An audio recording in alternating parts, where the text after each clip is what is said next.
95 লাখ মানুষের নেতা জনাব তারেক রহমান গত 7 তারিখের শেখ হাসিনার পাতানো নির্বাচনে প্রমাণিত হয়েছে।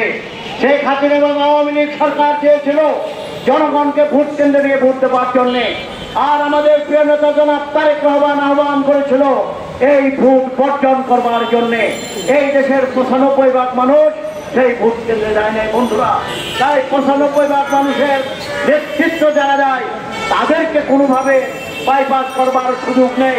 তাদের পরামর্শ গ্রহণ করে রাজনৈতিক সিদ্ধান্তের ক্ষেত্রে তাদের পরামর্শ গ্রহণ করে আমাদের ফারুক ভাইয়ের মতো অভিজ্ঞ নেতৃবৃন্দ বা সাবেক মন্ত্রী যারা আছে, যার রাষ্ট্র কিভাবে পরিচালনা করতে হয় তাদের পরামর্শ নিয়ে আপনারা কাজ করলে আমি মনে করি আগামী দিনে এই সকল দায় ঝামেলা থেকে আমরা রেহাই পাবো, দেশবাসী মুক্তি পাবে।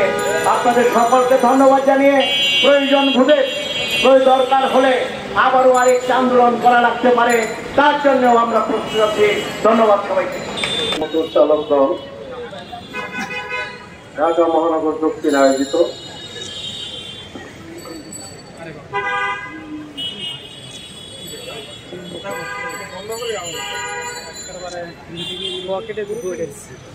বাংলাদেশ জাতীয়তাবাদী মোটর চালক দল ঢাকা মহানগর দক্ষিণ আয়োজিত আজকের এই অনুষ্ঠান কর্মসূচির সংগ্রামী সভাপতি। আজকের এই অবস্থান কর্মসূচিতে প্রধান অতিথি আসন অলঙ্কৃত করেছেন বাংলাদেশ জাতীয়তাবাদী দলের মাননীয় চেয়ারপারসন দেশনেত্রী বেগম খালেদা জিয়ার অন্যতম উপদেষ্টা,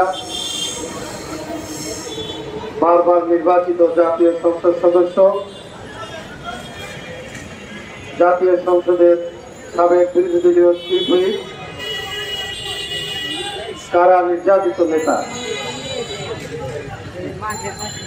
জনাব জাহিদুল আব্দিন ফারুক ভাই, উপস্থিত রয়েছেন বিশেষ অতিথি সাবেক সংসদ সদস্য বিএনপির শিশু বিষয়ক সম্পাদক জনাব আবুল কালাম সিদ্দিকী ভাই, উপস্থিত রয়েছেন আমাদের প্রিয়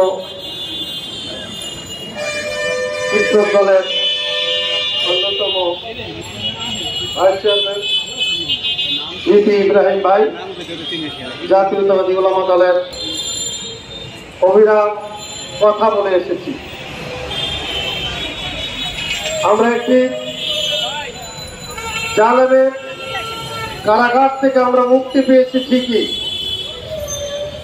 স্বৈরাচারিণী শেখ হাসিনা যে দাম্ভিক্য করে বলেছিল হাসিনা পালায় না, তার প্রমাণ হয়েছে হাসিনা পালায় কি পালায় না। নেতা কর্মীদেরকে ফেলে গিয়ে এমনকি শুনেছি একজন তার ঘনিষ্ঠ নেতা যিনি তার সাথে তার সেই হেলিকপ্টারে উঠতে চেয়েছিল তাকে লাথি মেরে ফেলে দিয়েছে, নেওয়া যাবে না, 2 বোন চলে গিয়েছে। সেই শেখ হাসিনা এখন ভারতে বসে বাংলাদেশকে আবার একের পর এক ষড়যন্ত্র করতেছে, বিভিন্ন আঙ্গিকে বিভিন্ন সুরাতে।